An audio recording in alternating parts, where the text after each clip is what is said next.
Talim kita hari ini masih melanjutkan nan kapatang nama alam dan tingkatannya menurut tasawuf ya. Al-asma'u at-tabi'atu wa mutahayatuha hasyabah ubara'i tasawufi. Kapatang landung bahas sampai tahapan tertentu, insya Allah kapatang memang agak susah. Hari ini nung runut lebih mudah, insya Allah. Ya. Langsung ke tajuk saja, risalah. Mudah-mudahan Allah meridhoi. Assalamualaikum warahmatullahi wabarakatuh.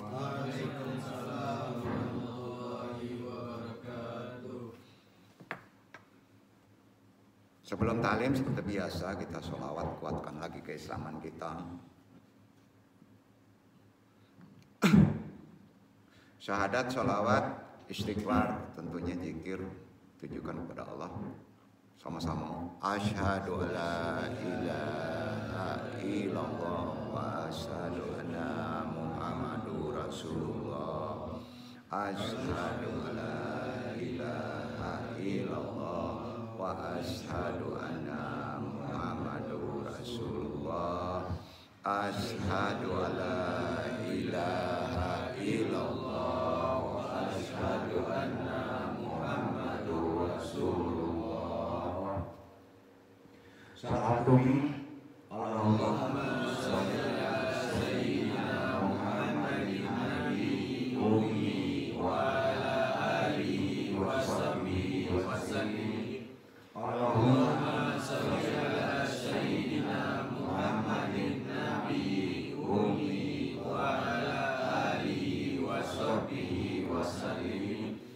Allahumma sholli ala sayyidina Muhammadin nabi ummi wa ala alihi wa sahbihi wa sallim. Istighfar.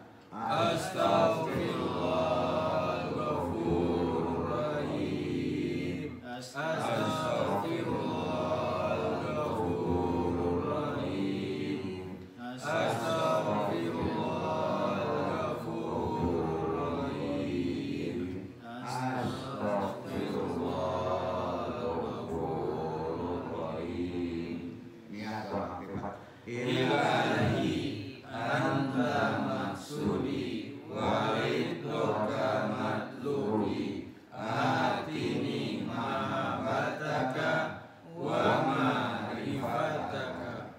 Arah dari bawah. La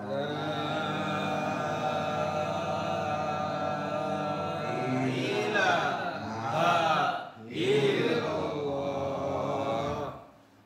La ilaha illallah.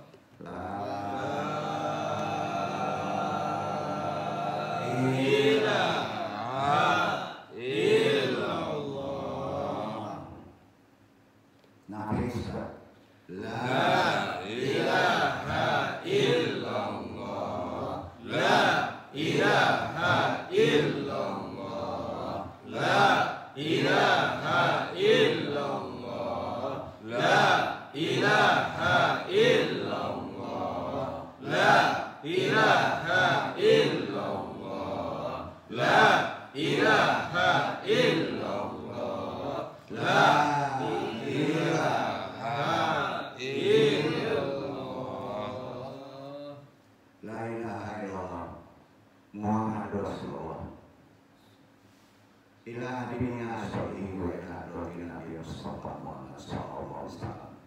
Bil barakah wal karamah syukur waliyullah bi syafaat Nabi Muhammad bin Wallahi ya Allah ya Allah ya Allah. Inna ala kulli syai'in qadir kadzalika.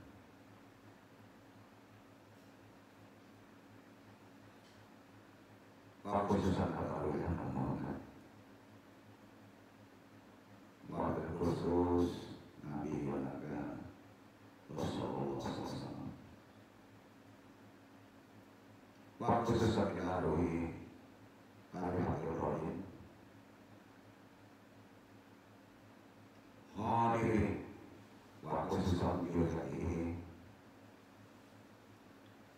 husnul arwahi muslimin mu'minin wa muslimin. Al-Fatihah.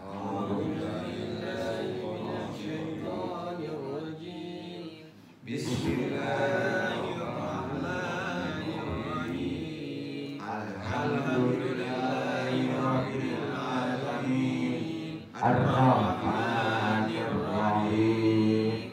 Maliki yaumiddin. Iyyaka na'budu wa iyyaka nasta'in. Ihdinas siratal mustaqim. Siratal ladzina an'amta 'alaihim ghairil maghdubi 'alaihim waladdallin.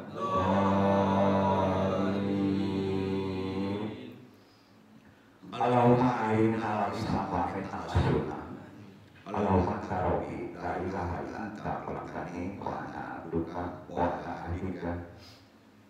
Wa inka astaghfiruka wa atubu ilaik. Alhamdulillah kabin maika ya wa kulli fakiri fa innahu la yaghfiru dzunuba illa anta. Diikuti laqad ja'akum rasulun min anfusikum ya.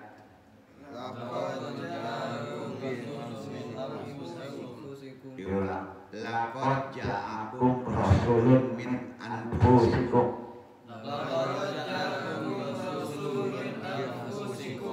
Azizun alaihi ma anittum. Harisun alaikum. Bil mu'minina Ghafurur rahim.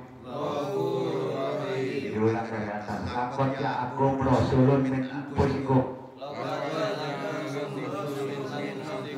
Azizun alaihi ma anittum. Harisun alaikum. Bil mu'minin ghafurur rahim.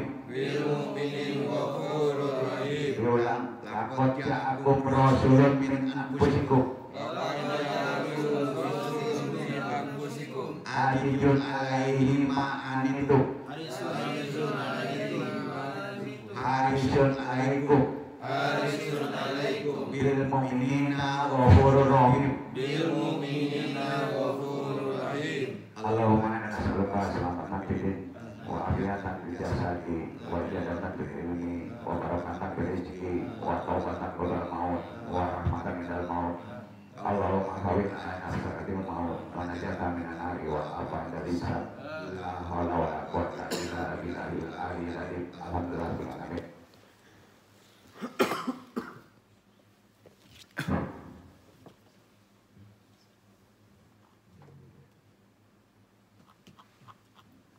Orang bobek dong. Nomor.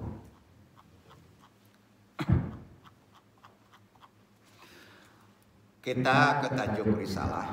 Ya. Jazakumullah khairan katsira.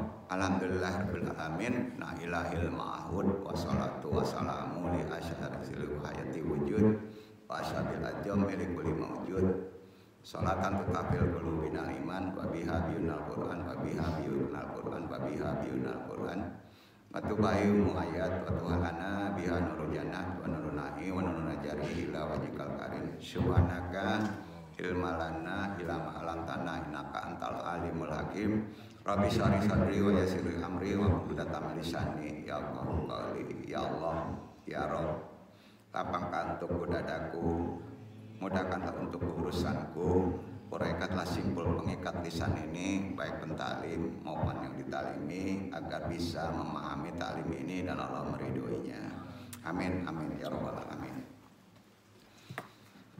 Syukur alhamdulillah kita masih bisa diberi waktu untuk bertolibul ilmi di tempat ini. Banyak-banyak bersyukur, tidak lupa kita panjatkan selalu selawat kita hadirkan selalu, kita ucapkan selalu salatu wassalam ala asrofil anbiya wal mursalin wa ala alihi washabihi ajmain. Idola kita, bimbingan kita untuk kita bertanya sebentar menunggu. Hadirin yang berbahagia, andung yang fakir ini kita coba bahas tajuk taklim kita, ya, seperti yang disebutkan tadi, tingkatan alam-alam secara rohani menurut ilmu tasawuf. Ya, ini bab 2 ya. Ada yang dibaca tadi yang perlu antum pahami, itu salah satu syarat untuk bisa memasuki alam itu. Yang kita baca itu di At-Taubah ayat terakhir, sebelum terakhir dan terakhir. At-Taubah. Bacaan tadi syaratnya tidak pakai basmalah. Semua At-Taubah tidak pakai basmalah, ya. Jadi langsung aja ucapkan. Tadi sudah diucapkan oleh kita. Nanti apa maksud ayat itu terkait dengan kaji kita memasuki alam-alam berikutnya, ya. Jadi sebelum kita melanjutkan pemahaman kitab Sirrul Asrar bab 7, kita akan timbul kesulitan pemahaman. Kalau pemahaman tingkatan alam ini tidak kita kuasai. Nah, jadi ini kan makanya kita dasarkan dulu dengan tingkatan alam kajiannya, ya. Jadi sebelum kita menjabarkan, mendalami kajian tingkatan alam ini, dasarnya kita ambil dari Quran surat Al-Mulk. Itu alam kerajaan. Ya, kita ulang lagi bacaannya, Al-Mulk surat 67 ayat 3, dibaca lagi itu, ya. Supaya ngaji ini diingat-ingat, karena kalau nggak ingat sulit memahaminya, ya.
Yang telah menciptakan 7 langit berlapis-lapis. Kamu sekali-kali tidak melihat pada ciptaan Tuhan yang maha pemurah sesuatu yang tidak seimbang. Maka lihatlah berulang-ulang. Adakah kamu lihat sesuatu yang tidak seimbang? Maka adakah kamu melihat suatu celah yang tidak seimbang, ya? Berarti sangat tepat rumusnya alam pertama itu. Kesimpulan besarnya ada 7 tahapan kita dalam kehidupan. Ya. Kita sudah masuk tahapan yang boleh dikata alam dunia ini. Nah, kita sudah melewati alam di bawahnya. Nah, itu banyak kita nggak lupakan. Nah, kita pahami lebih mudah dulu. Nah, jadi ini penting, ya, karena kalau ini nggak kita bahas, kemarin memang agak bingung karena tercampur. Ya. Dalam runut alam-alam di ilmu tasawuf ada 13. Ada berapa? 13. Antum sampaikan kemarin kan? Dalam Quran ada 7 lapisan. 13 kurang 7 berapa? 6. 6 lapisan itu terletak pada pengulangan di alam yang 7 tadi. Ya. Misalnya alam dunia Di sana ada alam batin, masih dunia juga. Paham ya? Jadi tetap jumlahnya kalau di tasawuf 13, tapi sebenarnya 7. Kekurangan yang 6 tadi itu ada pengulangan di satu alam, ada 2 alam. Paham ya? Di satu tempat itu ada 2 alam, bahkan ada yang 3. Maka tetap total urutannya 13. Allah memberitahu global, jumlahnya 7 lapisan. Mengiring itu semuanya. Ada alam jasadnya, ada rohaninya, ada astralnya gitu, ya. Itu di alam mana letaknya? Itu maksudnya. Kemarin Anda tahu tuh bingung itu. Dasar pertama kita memerintah 7 lapisan. Tapi dalam kajian ilmu tasawuf ada 13 tahapan kan? Ya, jadi letaknya itu ada double di alam itu tempatnya. Tapi kita tidak menyadari. Seperti di sini itu ada alam gaibnya kan? Di dunia ada. Berarti udah paham sampai sini ya? Supaya jangan bingung nih. Ya.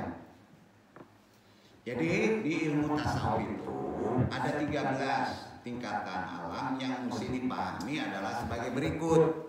Kemarin udah bahas. Tapi sebelum Anda pahami lebih dalam, tolong ini didasari lagi. Karena sulit memahami yang 13 ini kalau ini tidak paham. Turun dulu ke alam mikro. Makro itu eksistensinya ada di kita. Di alam dunia ini juga ada di kita. Ya. Di kita ada air. Ya, ada tanah, ada api, ya, ada ruhani, ya kan? Ada ruh, ya kan? Sama di dunia gitu, ada yang tidak bisa terlihat. Jadi kita juga begitu. Nah, jadi ini yang ada di mikrokosmos itu Nung jabarkan dulu secara Islam. Jadi sebelum kita pahami lebih dalam tingkatan alam, pada diri manusia kini dikenal terlebih dahulu dalam keilmuan tasawuf. Istilah ini supaya jangan membingungkan pikiran kita dalam mengkaji, menggali tingkatan alam-alam yang tadi di makro. Ya. Satu, ada istilah di Islam namanya alam syadar. Alam apa? Syadar. Pengertian alam sadar bahasanya begini, apa itu sadar?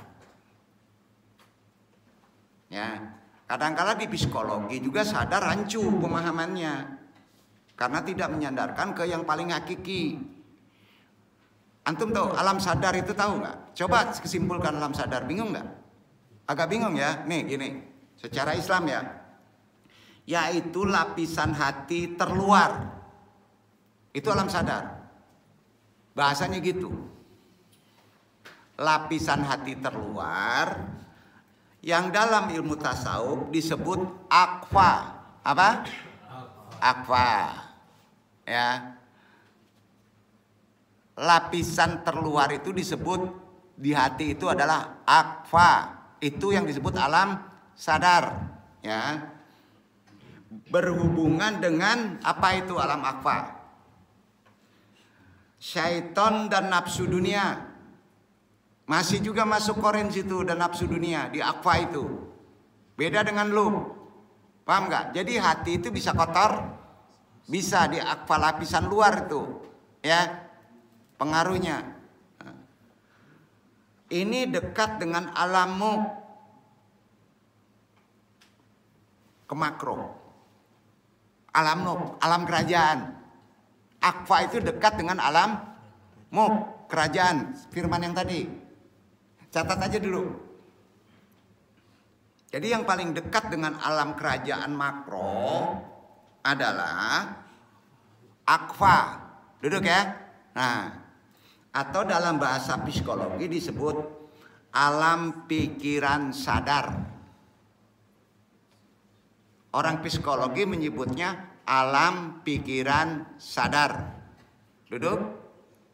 Lapisan di tubuh itu ada yang disebut alam, ya, pikiran sadar. Itu psikolog. Sebetulnya kurang tepat bahasanya. Kalau pikiran berarti alamnya di kepala, betul kan? Padahal sadar itu letaknya di dada. Duduk ya. Itu rancunya. Nah, sampai sini sebelum dilanjutkan, pengertian sadar udah paham? Udah ya? Udah ya? Dekat dengan alam nuk. Itu yang disebut orang tasawuf, Quran menyebutnya akfa. Apa? Masih terpengaruh dengan setan. Masih terpengaruh dengan nafsu alam itu. Ya, yang kedua, kita pahami istilah tasawuf dulu sebelum kita mengkaji lapisan-lapisan alam. Yang kedua, kolbu. Udah banyak yang tahu itu. Tahu ya? Ada perbedaan. Orang sering menyamakan hati dengan kolbu sama. Ihya Ulumuddin membedakan itu. Yang kedua, alam kolbu. Ya, kolbu itu lapisan hati ya yang ada lebih dalam. Tadi di luar akfa. Yang lebih dalam. Gini, kalau kolbu itu letaknya di dalam. Kalau akfa di luar, karena antara akfa dengan lub letaknya ada yang disebut akfa menuju ke lub. Berarti di luar kolbu, itu enggak di dalam. Yang kolbu di dalam. Di luar antara tengah ini badan ada yang disebut akfa. Maka dia disebut di luar daripada kolbu, ya. Nah, kolbu itu lapisan lebih dalam ilmu tasawuf disebut, kalau sudah liwat sadar, bergeser kolbu tadi. Pas kolbu kan di sini nih, masih kotor juga nih kolbu ini. Akfa masih nonjok-nonjok. Pas akfa kolbu dibersihkan, akfa dan kolbu disebutkan, masa dia masuk ke dalam. Kenapa disebutnya lub? Apa? Lub. Jadi kolbu itu juga lub, tapi ada perbedaan. Kalau lub, kolbunnya kolbun salim, Quran menyebutnya. Kolbu yang sudah dibersihkan. Paham? Paham ya? Itu runutnya nanti ada di tarekat tuh. La ilaha illallah, illallah, illallah.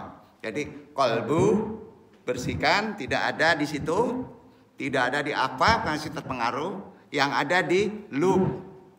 Maka kan ada orang kalau jin.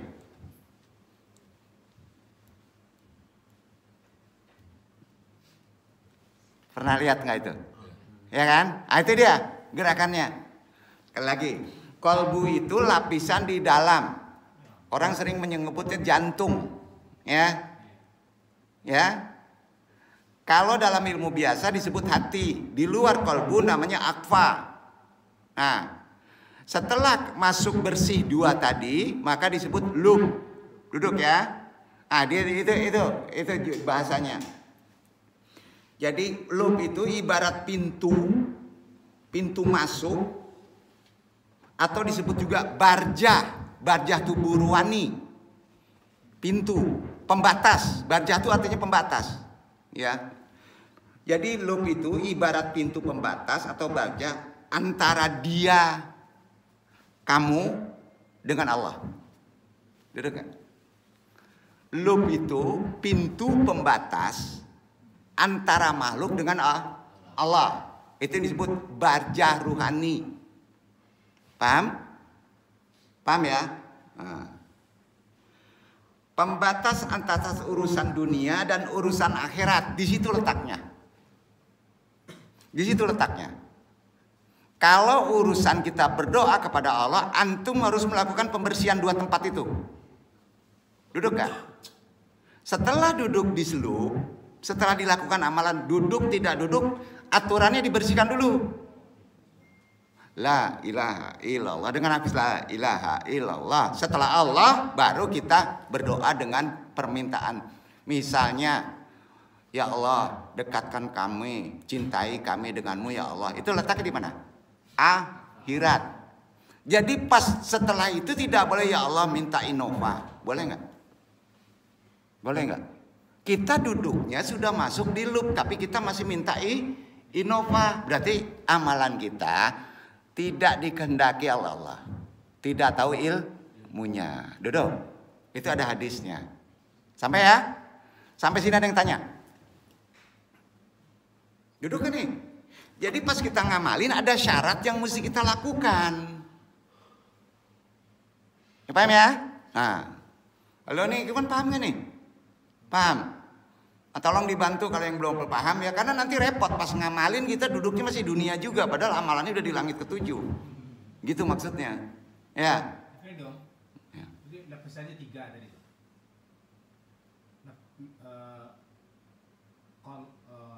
Luf, alfa, kolbu, luk. Ya, ya. Ah, itu dibantu Pak. Dibantu. Maksudnya apa? Lapisan. Lapisan itu ada 3. Iya, ada 3. Lapisan itu ada 3 Pak. Masing lapisan itu berbeda tempat Pak. Dan tiap lapisan itu ada barjahnya. Antara kolbu dengan akfa ada barjah, ada pintu. Masuk dulu. Tapi tetap masih kotor itu di akfa. Ada pengaruhnya. Lebih kuat itu Pak. Makanya orang ulama makin tinggi makin kuat itu cobaannya. Itu dibersihkan lagi. Ya Pak ya. Dibersihkan lagi. Kemudian masuk lagi ke loop. Kalau loop baru aman. Makanya loop itu sulit. Ya. Sampai Pak? Sampai ya. Ada 3 pintu. Ya. Kalau di ilmu makrifat namanya latifah Pak. Nanti belum sampai Pak. Itu pintu itu namanya latifah. Latifah kolbu, latifah akfa, latifah syiri. Mungkin pernah dengar Bapak kan? Lataif namanya. Dibersihkan, disucikan yang halus tadi. Lataif ya. Latifah syiri, latifah akfa, latifah kolbu, latifah an-nafs, natiza. Ada tuh Pak. Itu makrifat Pak. Itu pembersihannya. Kita nanti belum ke amalan. Kita mendudukan letak-letaknya Pak. Tiap tempat itu ada batasannya berlapis-lapis pada tubuh. Pertama kolbu. Ada latifah pintunya Pak. Nama masuk latifah akfa pintunya Pak. Baru setelah membuka latifah akfa dengan amalan, baru kita duduk di akfa. Setelah masuk di akfa bersih dengan latifah tadi, ya, lataif tadi, maka masuk latifah syiri atau latifah lub. Kayak baru masuk di lub, baru kita boleh menyebut jatiyah. Kalau di ilmu torekot zikir disebut hu. Zikirnya baru hu, dia saja. Karena di sana tidak berbentuk huruf dan tidak berbentuk suara. Hu itu arti kata keluarnya napas Pak. Tuh. Sampai Pak? Nah, berarti udah dilebihkan tuh Pak ya. Namanya latifah pintunya tadi. Ya udah. Jadi kolbu lapisan hati yang lebih dalam itu adalah lub ya. Pembatasan antara dunia urusan akhirat. Sering disebut kalau bahasa modern ya, ada yang disebut RAS. RAS. Reticular Activation System. Ya, udah ada yang sampai sini. Ya. Namanya Reticular Activation System. Itulah pembatas. Latifah syiri namanya Pak. Yaitu sebuah area antara pikiran sadar dan pikiran bawah sadar kalau di kepala bahasanya. Karena yang bermain kepala Pak. Padahal letaknya di sini. Itulah yang disebut antara pikiran kita sadar dengan pikiran bawah sadar. Ibaratnya kalau kita diimpi siampa. Antara sadar dengan tidak sadar, bingung badan. Ngerti? Ada orang yang disebut mati suri. Nah, itu kondisinya. Itu yang disebut ras. Latifah memasuki dari akfa ke lub. Duduk. Itu tubuh kita tahu, tapi kita tidak bisa bergerak. Itu secara psikolog disebut ras. Ya. Artinya reticular activation system. Akhwatela ada. Sampai enggak dia belajar di epistemologi ke sini? Itu kan pertanyaannya Pak. Kalau dia sampai, dia ngerti nanti ternyata letaknya namanya itu antara akfa dengan lub. Itu mungkin yang nggak tahu.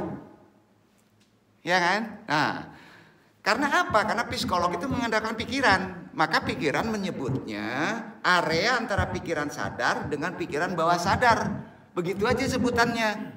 Duduk. Udah paham? Filsafat paham ini, anak-anak filsafat Usuluddin.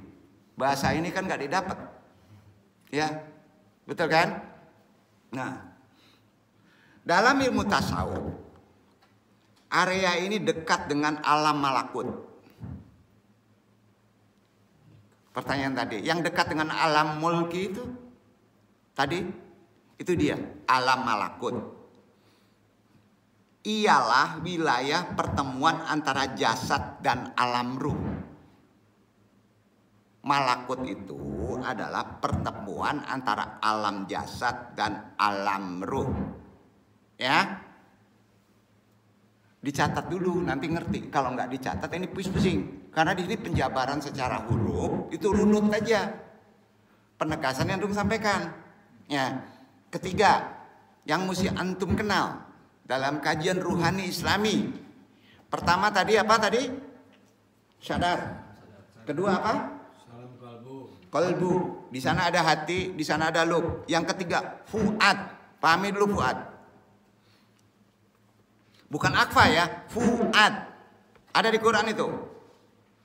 Fuad adalah lapisan hati yang dalam.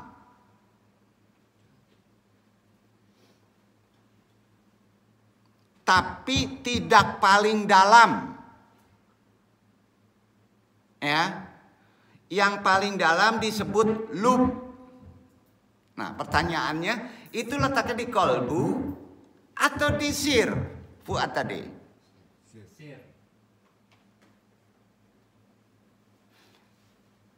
Iwan kita menyebut di sir. Tidak di sir. Bukan di rahasia. Itu ada satu alam lagi yang larinya ke kanan nanti. Catat aja, ada satu alam namanya fuad. Nanti Indung sampaikan ya. Ada fuad ya. Tapi kalau di tubuh letaknya tetap di satu tubuh yang paling dalam, kolbu bahasanya. Jadi ada kolbu di sini, ada kolbu di sini. Ya, nah, wilayah hati yang pertama kali mendapatkan cahaya dari ruh ilahi itu dari sini, dari kanan.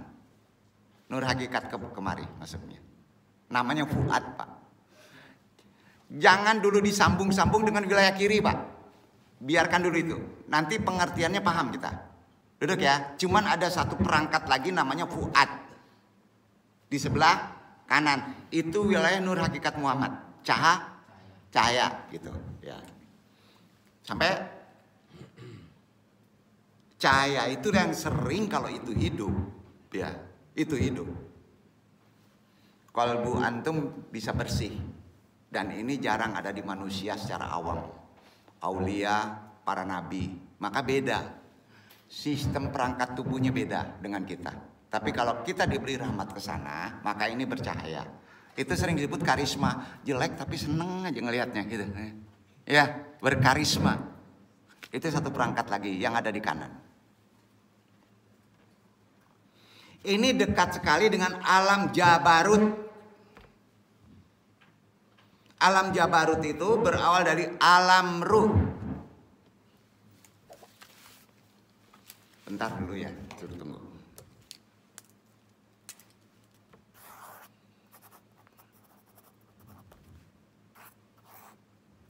Terpaksa buat skema dulu dikit.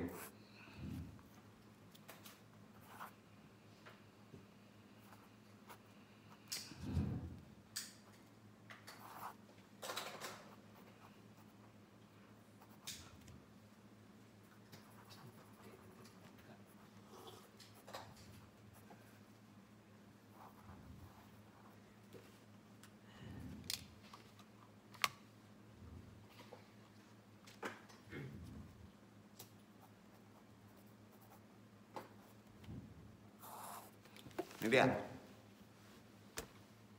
Ini tangan kiri. Kolbu. Antara ini dengan ini ada lub di tengah-tengah sini, ya agak di sini. Namanya akfa. Ya. Di antara ini ada pintu namanya latifah. Sama ya? Loh. Setelah ini di kanan ada satu lagi perangkat namanya fuad. Ya. Ini berbeda. Tapi ada di sebelah kanan. Itulah alam rohani. Ini bisa mempengaruhi ini. Simpan dulu ini. Takut pusing.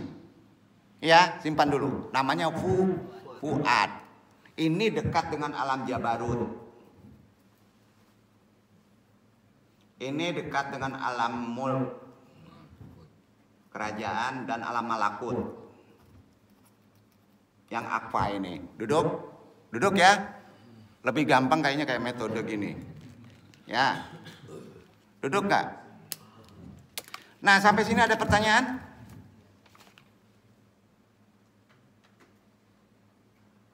Udah ya? Duduk dulu ya. Jangan duduk di kempangan dulu. Nah. Itulah semua yang disebut baitul jiwa. Itu semua disebut baitul jiwa. Itulah juga baitullah. Kiblatnya mana? Yang tadi itu. Bukan Ka'bah. Kiblat Ka'bah adalah pikiran. Duduk Kak. Yang ini kiblatnya di atas, makanya dia naik. Duduk Kak. Itu kiblatnya di atas, Baitul Makmur. Pikiran kiblatnya Ka'bah, Baitullah. Baitullah jiwa itu perangkatnya tadi. Apa perangkatnya? Di sana tercatat kolbu, akfa, lub, dan fuad. Duduk. Itu satu perangkat baitullah jiwa. Itu yang disebut jiwa. Kerucutnya di atas, di bawah ini nafs. Ya, di sini ini adalah akal. Itu distandarkan, diarahkan ke kiblat batu yang disebut Ka'bah. Duduk Kak. Karena itu kesifatannya harus dibakar dengan kesifatan yang sifatnya syirik. Bukan itu tujuan kita, itu pembersihan. Paham ya? Nah, paham gak nih? Nah, alhamdulillah. Baitul jiwa bukan bagian dari manusia, tapi ada di dalam jiwa manusia. Bukan bagian dari manusia zahir, tapi ada di jiwa manusia. Ya. Berada pada wilayah yang disebut jiwa, hati, paling dalam. Nah, disitulah tempat bersemayamnya ruh. Ya. Itulah pusat ampalos perputaran tawaf hati manusia kepada Baitul Makmur. Ya. Dalam hal ini tidak akan ditemukan istilah psikologi itu. Nggak ada, di psikologi nggak ada ditemukan itu. Ada ditemukan nggak? Filsafat ada temuan enggak? Enggak. Ya. Di Quran adanya. Nah, ya. Itulah disebut kalau sudah sampai ke Baitul Makmur, kita naik itu kita masuk ke alam lahud. Apa namanya? Lahud. Jadi enggak pikiran yang masuk ke alam lahud. Baitullah jiwa. Kapan amalannya? Waktu sholat. Jadi baitul jiwa kita itu berada di alam lahud. Tubuh, pikiran, dan nafs kita berada di alam dunia karena memang tempatnya di situ. Itulah dituluruskan, diseragamkan. Dia harus seragam kepada pembakaran yang disebut Ka'bah. Sampai, nah sholat kita sudah berubah nanti. Pengertian ruhaninya. Nah, orang makrifat menyebutnya Mi'rajul Mu'minin. Itu yang Mi'rajul Mu'minin.